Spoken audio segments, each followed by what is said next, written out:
Hello, everyone. Thank you for being here. This is so exciting. Thank you all for being here. Thank you, Commissioner, and all of your staff for being here, and council members for being here. This is a great honor. My name is Julia Fredenburg, and I'm with the New York City Artist Coalition. I'm a member of the coalition. We are a network of artists, creative organizations, community leaders, activists, policymakers, who engage in mutual support and advocacy for informal and community spaces.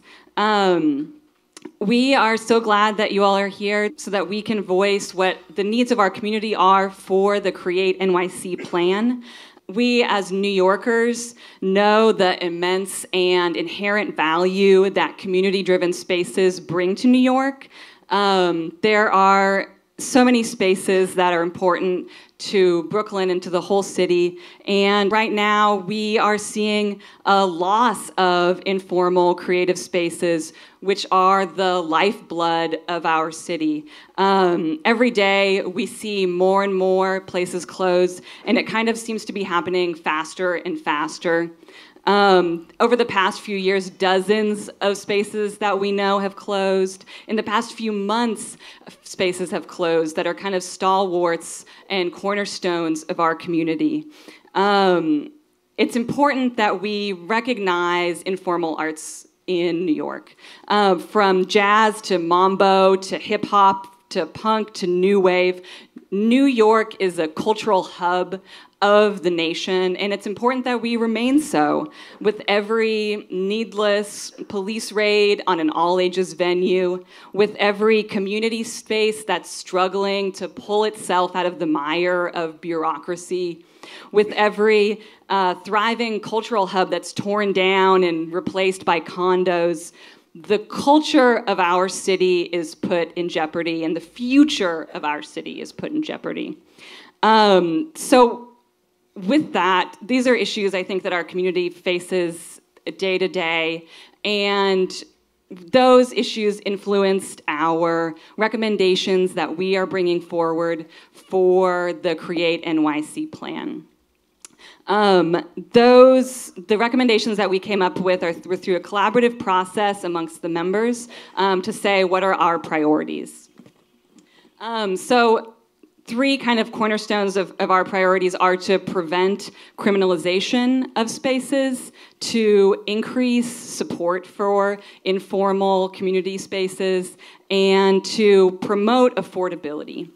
The criminalization and shutdown of spaces drives our community underground and into unsafe environments. So we're calling first for the repeal of the Cabaret law.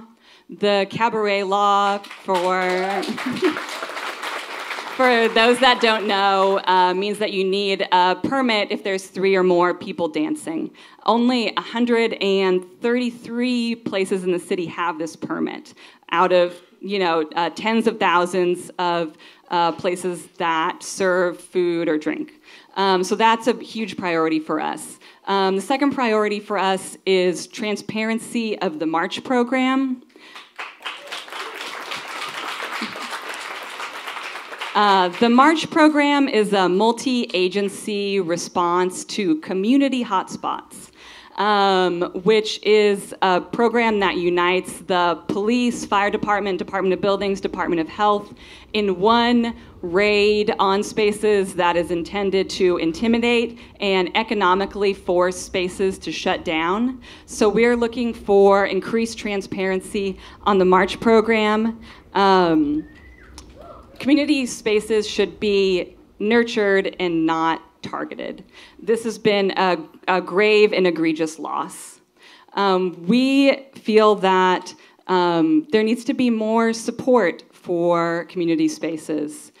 Informal creative spaces are a huge part of the city's economy and receive very little government or philanthropic support.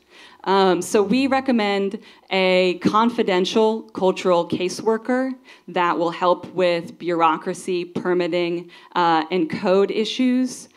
There needs to be trust and confidential. There needs to be trust and confidential element to that, so that spaces can thrive safely.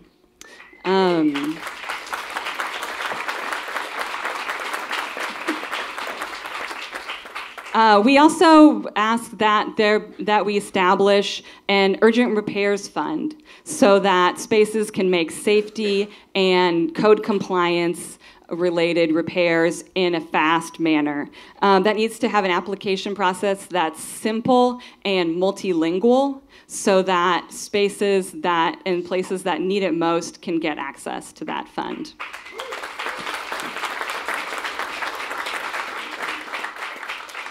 Also, promoting affordability is key and needs to be a key component of the CreateNYC cultural plan. Without affordability, there are no artists in New York.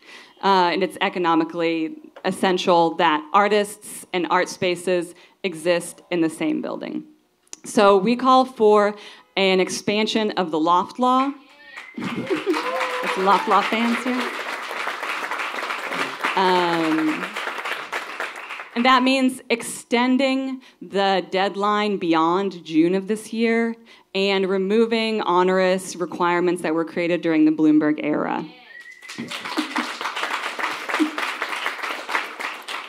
We also call for a community space incubator in underused city spaces so that spaces just starting out aren't hampered and prevented from operating because of permitting and liability. We are also working towards public programming facilities in live workspaces because artists being in the same building as art spaces are economically essential.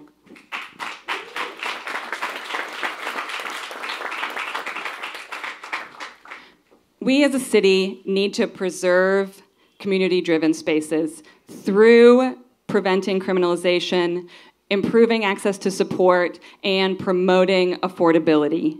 This so that New York can remain a center of cultural expression. With that kind of in mind, our recommendations, I believe that the Dance Liberation Network is going to speak now to the Cabaret law's history and repeal. And I also just want to make an announcement about a Loft Law information event that's happening on April 21st so that you can find out if you qualify for Loft Law coverage, which entails rent stabilization. So that's happening April 21st. And hopefully now Dance Liberation Network can speak.